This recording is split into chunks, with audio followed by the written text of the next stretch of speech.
Hey everybody, welcome back. So I just turned 30 and my beautiful wife got me the new 2020 MacBook Pro. So I'm going to do a quick unboxing and talk about which model version that I got.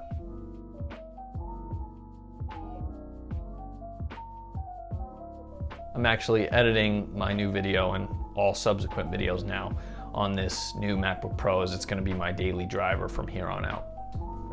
I've had the 2012 MacBook Pro, the mid-2012 MacBook Pro, since the other day. I just got rid of it. I just sold it online and I haven't used anything but that for all these years. So I was really surprised and intrigued to see how this one worked for me right out of the box. And I am so happy that this is the one that I got.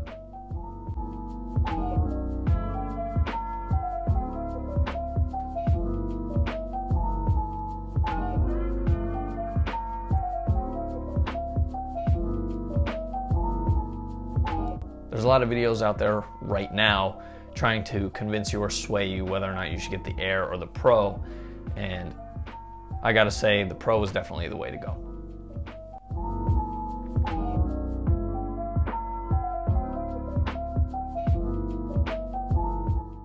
I had to go with the space gray version. I've been a space gray guy for a while, although with my new Apple Watch Series 5 I did get the silver just to mix it up a bit.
The space gray looks really sleek.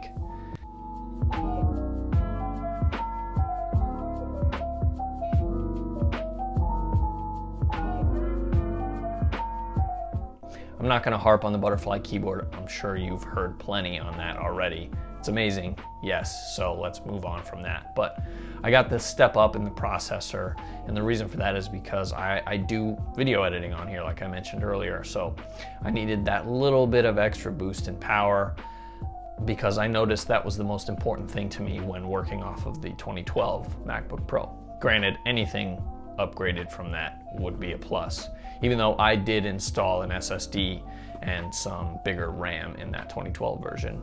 I'm really excited to be doing some giveaways this year, so be sure you're subscribed and you hit the bell notification as well so you're up to date on what the giveaways are, who the winner is, and when they'll be announced. To be honest, I could give or take the touch bar at the top, although I've literally had this for about a week, so I'm just only beginning to start playing around with the settings and customizing it to what I use the most out of it. So I may do an update to this video, but be sure you're following me on Instagram as well so you can get updates there too on my thoughts. I have to say right out of the gate, Touch ID is by far one of my favorite features of this new MacBook Pro, as well as the unlock option with the Apple Watch.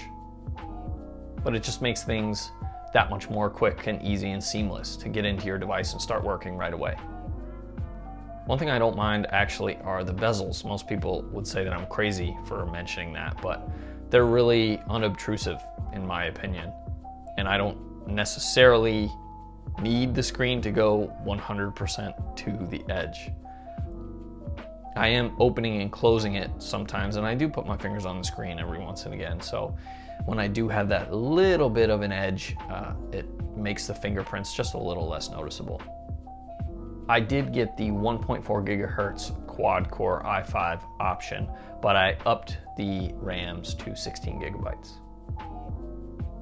One thing I was really surprised about was the sound of the mouse. I guess I just hadn't heard one of the new computers in ever, actually, not in a while, but ever. Of course, I checked it out in the store. Maybe I just didn't notice, but there's an audible sort of muffled click sound, sort of hollow. And I was shocked at first, and I wasn't sure if I liked it, but now that I've been using it for a little bit, I kind of enjoy it. I am a tap to click person though, so I don't necessarily, I changed the settings so that I don't have to fully click the trackpad down. I just use the tap to click. This thing is a work horse. I absolutely have no problem editing, uploading, sharing any videos through Final Cut Pro. It's made working in general just a lot more fun, believe it or not, when you're not waiting as long as I was with that 2012 MacBook Pro.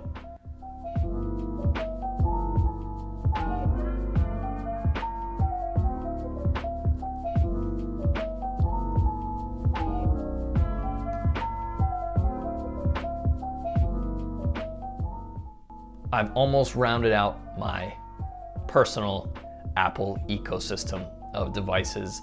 I did have the original iPad mini, which I sold last year.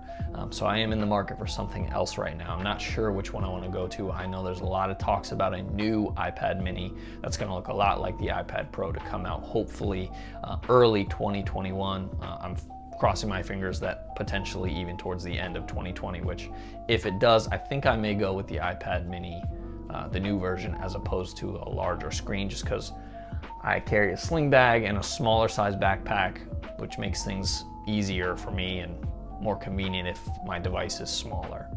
I just wish Apple created their own smart keyboard folio for the iPad mini, but maybe I'll get that with the new version. There is always the bridge option, but I'm not sure again what that might look like.